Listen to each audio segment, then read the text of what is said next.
السلام علیکم پیارے بچوں، میں فارورڈ پبلک اسکول کی طرف سے آپ کو خوش آمدید کہتی ہوں۔ میں آپ کی اردو کی ٹیچر نازیہ صابر ہوں۔ پیارے بچوں، میعاد اول میں سب سے پہلے میں آپ کو سبق نمبر 2 غازی علم الدین شہید کی پڑھائی کے ساتھ اس کی وضاحت بھی کروں گی اور ساتھ ساتھ آپ کو اس کی مشکل الفاظ کے معنی بھی بتاؤں گی۔ یہ سبق کیونکہ طویل ہے اس لیے ہم نے اس کو 2 حصوں میں تقسیم کیا ہے۔ حصہ اول کے بارے میں ہم آپ کو اس جماعت میں پڑھائیں گے اور حصہ دوم ہم آپ کو اگلی جماعت میں پڑھائیں گے۔ پیارے بچوں، یہ سبق آپ کی ماہانہ آزمائش میں بھی شامل ہے۔ اب ہم اپنے سبق کی طرف آتے ہیں، صفحہ نمبر 8 تا 9۔ غازی علم الدین شہید رحمۃ اللہ علیہ۔ اگر تاریخ کے اوراق اٹھا کر دیکھیں تو بے شمار ایسی شخصیات کا ذکر ملے گا، اوراق ورق کی جمع صفحہ، جنہوں نے اپنے کارہائے نمایاں سے نہ صرف اپنے آپ کو امر کر دیا، کارہائے نمایاں اچھے کارنامے، امر ہمیشہ زندہ رہنے والا، بلکہ اپنے مذہب، ملک اور قوم کو بھی زندہ و پائندہ رکھنے میں اہم کردار ادا کیا ہے۔ زندہ و پائندہ، ہمیشہ زندہ رہنے والا۔ ان عظیم کا مطلب ہے معزز، ہستیوں کا مطلب ہے شخصیات کا جان و مال سے بے نیاز ہو کر، بے نیاز کا مطلب ہے بے غرض ہو کر انتہائی اخلاص کے ساتھ قربانیاں پیش کرنے کا بنیادی کا مطلب ہے اہم سبب، وجہ یہی ہے کہ وہ اس حقیقت کو جان چکے تھے کہ یہ دنیا کی زندگی اور اس سے جڑی ہوئی تمام چیزیں ایک نہ ایک دن فنا ہونے والی ہیں۔ فنا ہونا، ختم ہونا۔ اس لیے اللہ تعالیٰ کے سامنے سرخرو ہونے، کامیاب ہونا، اور ایک کامیاب دائمی کا مطلب ہے ہمیشہ قائم رہنا، زندگی کی خاطر اس عارضی زندگی کی قربانی دینا کوئی گھاٹے کا سودا نہیں، گھاٹے کا سودا نقصان۔ پیارے بچوں، اس پیراگراف میں مصنف ہمیں یہ بتانا چاہتے ہیں کہ اگر ہم اپنی گزشتہ تاریخ اٹھا کر دیکھیں تو ہمیں بہت سے ایسے لوگوں کا ذکر ملتا ہے کہ جنہوں نے اچھے کام کر کے اپنے آپ کو تاریخ میں زندہ کر دیا، بلکہ اپنے مذہب، ملک اور قوم کو بھی ہمیشہ زندہ رکھنے میں اہم کردار ادا کیا۔ یہ لوگ مذہب اور ملک و قوم کی خاطر شہید ہو جاتے ہیں اور پھر ان کا نام ہمیشہ زندہ رہتا ہے۔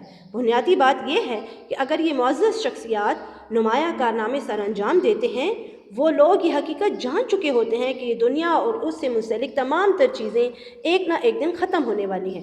اسی لیے اللہ تعالیٰ کے سامنے کامیاب ہونے اور ہمیشہ قائم رہنے والی زندگی کی خاطر اس مختصر اور تھوڑی سی زندگی کی قربانی دینا کوئی نقصان کی بات نہیں۔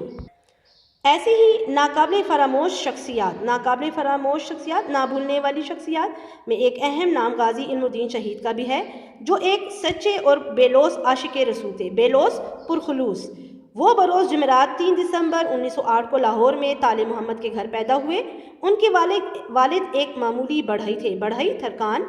غازی علم الدین شہید رحمۃ اللہ علیہ کا رجحان توجہ بچپن ہی سے مذہب کی طرف تھا، اس لیے دیگر بچوں یعنی دوسرے بچوں کی نسبت ان کی عادات کا مطلب ہے عادتوں کی جمع ہے، اطوار، وا کا مطلب اور اطوار کا مطلب ہے طور طریقے میں شروع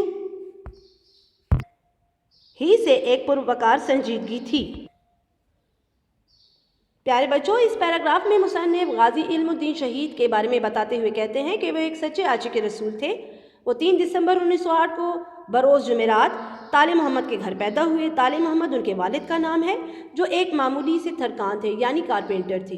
ان کی توجہ شروع ہی سے مذہب کی طرف تھی، اس لیے وہ دوسرے بچوں سے ذرا مختلف تھے، یعنی وہ بہت سلجھے ہوئے اور اعلیٰ اخلاق و کردار کے مالک تھے۔ قیام پاکستان سے قبل کا مطلب ہے پہلے، جب برصغیر پاک و ہند یعنی ہندوستان کے مسلمان غلامی کی زندگی بسر کر رہے تھے اور انگریزوں سے آزادی حاصل کرنے کی خاطر ہاتھ پیر مار رہے تھے۔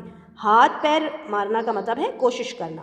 لاہور میں راجپال نامی ایک کتب فروش کا مطلب ہے کتابیں بیچنے والا نے انگریزوں کی ہمدردی اور حمایت کا مطلب ہے طرفداری سے رسول اکرم صلی اللہ علیہ وآلہ وسلم کی ذات اقدس کے بارے میں ایک دل دکھانے والی کتاب شائع کی، جو ایک ہندو پروفیسر چپاوتی نے لکھی تھی، لیکن اس ملعون لعنت کیا گیا کو بچانے کے لیے اس کتاب پر مصنف لکھنے والا کا نام تحریر نہیں کیا گیا تھا۔ شان رسول صلی اللہ علیہ وآلہ وسلم میں گستاخی کی اس مضموم برا یا قابل مذمت حرکت کے خلاف اس وقت کی عدالت سے رجوع کیا گیا۔ یہاں رجوع سے مراد اپیل، مگر توہین رسالت، توہین کا مطلب ہے بے عزت یا تذلیل کا قانون نہ ہونے کی وجہ سے عدالت نے راجپال ملعون کو کوئی سزا نہیں دی اور بری کر دیا۔ بری کرنا، آزاد کرنا۔ اس فیصلے سے مسلمانوں میں غیظ و غضب کی لہر دوڑ گئی۔ غیظ و غضب کا مطلب ہے سخت غصہ پیدا ہونا، اور وہ راجپال کو خود سزا دینے کے لیے کمر بستہ ہو گئے۔ کمر بستہ کا مطلب ہے تیار ہونا۔ پیارے بچوں، پیراگراف کے اس حصے میں مصنف کہتے ہیں کہ پاکستان کے قائم ہونے سے پہلے جب برصغیر پاک و ہند یعنی پاکستان اور ہندوستان کے مسلمان غلامی کی زندگی گزار رہے تھے، وہ انگریزوں سے آزادی حاصل کرنے کے لیے کوشش کر رہے تھے کہ کسی بھی طرح ہم انگریزوں کی غلامی سے آزاد ہو جائیں۔ تو تبھی لاہور میں راجپال نامی ایک کتاب بیچنے والا، جس کو انگریزوں کی حمایت حاصل تھی، طرفداری حاصل تھی، اس نے ہمارے پیارے نبی آخر الزماں حضرت محمد صلی اللہ علیہ وآلہ وسلم کی پاک ذات کے بارے میں گستاخانہ کتاب چھاپی، جو ان کی شان میں گستاخی پر مبنی تھی، جو ایک ہندو پروفیسر چھپاوتی نے لکھی تھی۔ اس لانتی کو بچانے کے لیے اس کتاب پر اس کا نام نہیں لکھا تھا، تاکہ کسی کو معلوم نہ ہو سکے اور اس کو بچایا جا سکے۔ شان رسول صلی اللہ علیہ وآلہ وسلم میں بے ادبی کی اس قابل مذمت حرکت کے خلاف اس وقت کی عدالت سے رجوع کیا گیا۔ یعنی جب چھپاوتی نے یہ کتاب لکھی اور راجپال نے اسے شائع کیا، یعنی اس کتاب کی چھپائی کروائی، تو اس وقت کے مسلمانوں پر یہ بات بہت بری لگی کہ رسول اکرم صلی اللہ علیہ وآلہ وسلم جو کہ خاتم النبیین کی شان میں گستاخی کیوں کی گئی، لیکن توہین رسالت کا قانون نہ ہونے کی وجہ سے اسے سزا نہ ملی۔ پیارے بچوں، کیونکہ وہ دور یعنی اس دور کی جو حکومت تھی وہ صرف انگریزوں کی تھی، اور اس وقت توہین رسالت کا کوئی قانون نہیں تھا کہ اگر کوئی ایسی بے ادبی کرے تو اس کو سزا دی جائے۔ پھر بعد میں یعنی قیام پاکستان کے آئین میں ایسے قانون بنائے گئے کہ اگر کوئی شان مصطفیٰ صلی اللہ علیہ وآلہ وسلم میں گستاخی کرے گا تو عدالت اسے سخت سے سخت سزا دے گی، لیکن اس سے پہلے کوئی ایسا قانون موجود نہ تھا۔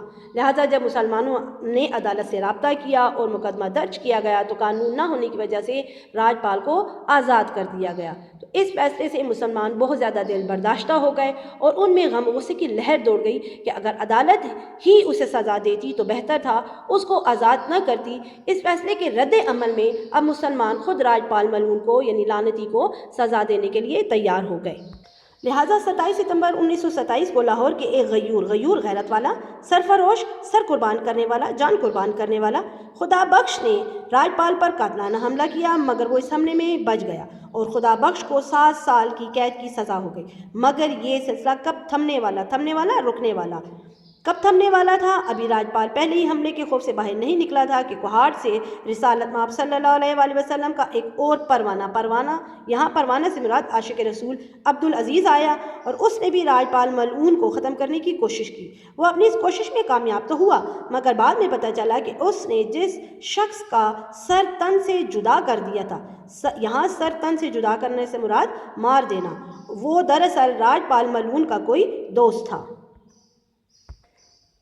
پیارے بچوں، پیراگراف کے اس حصے میں مصنف کہتے ہیں کہ لہٰذا 27 ستمبر 1929 کو ایک غیرت مند عاشق رسول خدا بخش نے راجپال پر قاتلانہ حملہ کیا، مگر وہ اس حملے میں بچ گیا اور خدا بخش کو 7 سال کی قید کی سزا ہو گئی۔ اب تو مسلمانوں کو اور غصہ آیا اور غصے سے بے قابو ہو رہے تھے، مگر اب یہ سلسلہ کہاں رکنے والا تھا؟ ابھی راجپال پہلے حملے کے خوف سے باہر نہیں نکلا تھا کہ کوہاٹ سے نبی آخر الزماں خاتم النبیین حضرت محمد صلی اللہ علیہ وآلہ وسلم کا ایک اور عاشق عبدالعزیز آیا، اور اس نے بھی راجپال لعنتی کو قتل کرنے کی کوشش کی، مگر بدقسمتی سے وہ اپنی اس کوشش میں کامیاب تو ہوا، مگر بعد میں اسے پتہ چلا کہ اس نے جس شخص کو قتل کیا ہے وہ تو راجپال کا قریبی دوست تھا۔ یعنی ایک مرتبہ خوش قسمتی سے راجپال اپنی جان بچانے میں کامیاب ہو گیا۔ ان واقعات نے راجپال کو حواس باختہ کر دیا تھا۔ حواس باختہ کرنا یعنی گھبرایا ہوا، اس لیے وہ اپنی زندگی کی سلامتی کی خاطر انگریزوں کے سامنے گھٹنے ٹیک کر مدد مانگتا رہتا۔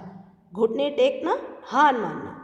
تاہم وہ ایک ایسے منجھدار بھنور میں پھنس چکا تھا جہاں پر ڈوبنا ہی اس کا مقدر تھا، مقدر نصیب۔